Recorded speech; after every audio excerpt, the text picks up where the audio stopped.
Hello and welcome back to Bookish and welcome to my Saturday Hodgepodge for this week. This is my weekly wrap-up of my reading and bookish things, booktube things maybe, pretty much anything I want to talk about. This may be the shortest Saturday Hodgepodge that I've ever recorded. I don't have a lot to say today, kind of taking a break, mental break from paying too much attention to world events and politics, and at any rate, I'm not sure I have anything intelligent to say or any thoughts I think that are, unique enough maybe, I'm not sure that is the right word to say, involving the situation going on in Ukraine or politics here in the United States, which at the state level are just insane.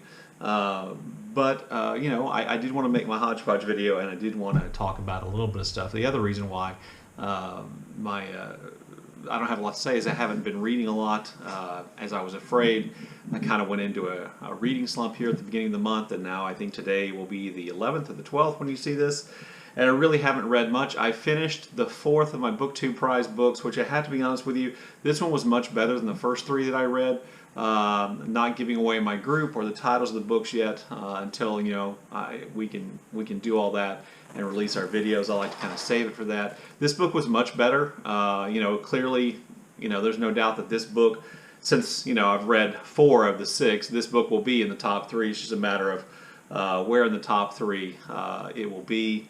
But it was much better, but still not great. But I did enjoy parts of it, and I did feel like I got a lot out of parts of it. So there was that. I did finish a book for March Mystery Madness. I finished the Lord Peter Wimsey novel by Dorothy Sayers, Whose Body, which I really enjoyed. I just thought it was kind of delightful.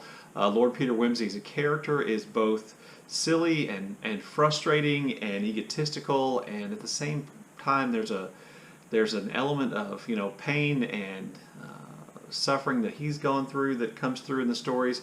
I thought the story was a little bit I thought the writing was a little bit uneven because it seemed like to me that it seemed to me that Sayers was trying out a couple of different styles for writing. I'll see if that continues on in the next books, because I do intend to read more of these, because I just really enjoyed it. It's one of those mysteries where I don't think it took, if you've read a lot of mysteries, I don't think it took very long to figure out who the guilty party was, but the way in which the story was told, I just thought was very good. And so I'll be looking forward to that. Still planning on a buddy read of Endless Night, an Agatha Christie mystery novel with Maya, baby boomer booktuber. Starting sometime in the middle of the month. I'm also planning on starting soon another of the Maigret novels by Georges Simenon. This is The Carter of La Providence, which I hope to get to maybe on Sunday. Also, I'm still involved in the buddy read of The Price of the Ticket, kind of a collection of James Baldwin's nonfiction writing that he put together before he died. Reading that with a group, and that's going really well. I'm hoping to get to that reading today, this afternoon, Friday afternoon. So that's kind of it with my reading. The other thing I wanted to make sure I did in this video is I wanted to say thank you to everybody for watching my videos over time.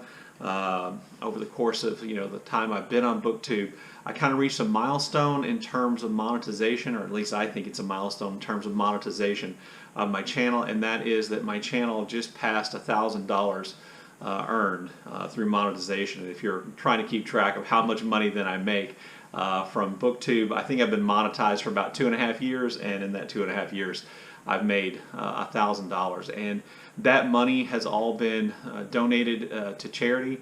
The primary charity I've been donating to is to the Houston Food Bank here in Houston, a place where I've volunteered before, and a place which does a great job of getting food to hungry families and kids. But I've donated to Black Lives Matter. I've donated to Doctors Without Borders or Médecins Sans Frontières.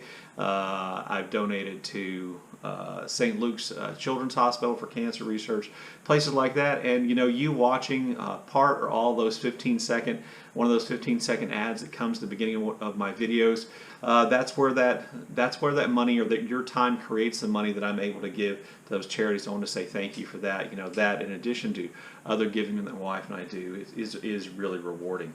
The only other thing I want to talk about today is just real quickly talk about one of my favorite movies of all times, which I just was able to get on Blu-ray last month, and that movie is The Moderns. The Moderns is an Alan Rudolph movie. It stars Keith Carradine and John Lowe and Linda Fiorentino.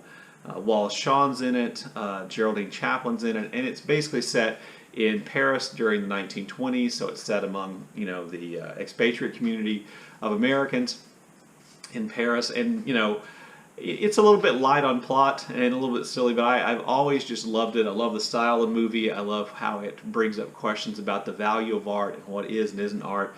There's a Hemingway. Hemingway is a character in here who walks in and out of scenes or says things in scenes which either seem really poignant or just incredibly stupid, which is on purpose. And since I really have this time period is one of those time periods I like a lot. The Moderns has been one of my favorite movies for a really long time. I don't know if you've ever seen it. If you have, I'd love to hear from you in the comment section down below, as I would for anything else. And like I said, that's it. Really short hodgepodge for you today. Look forward to your comments in the comments section down below. And as always, thank you for watching.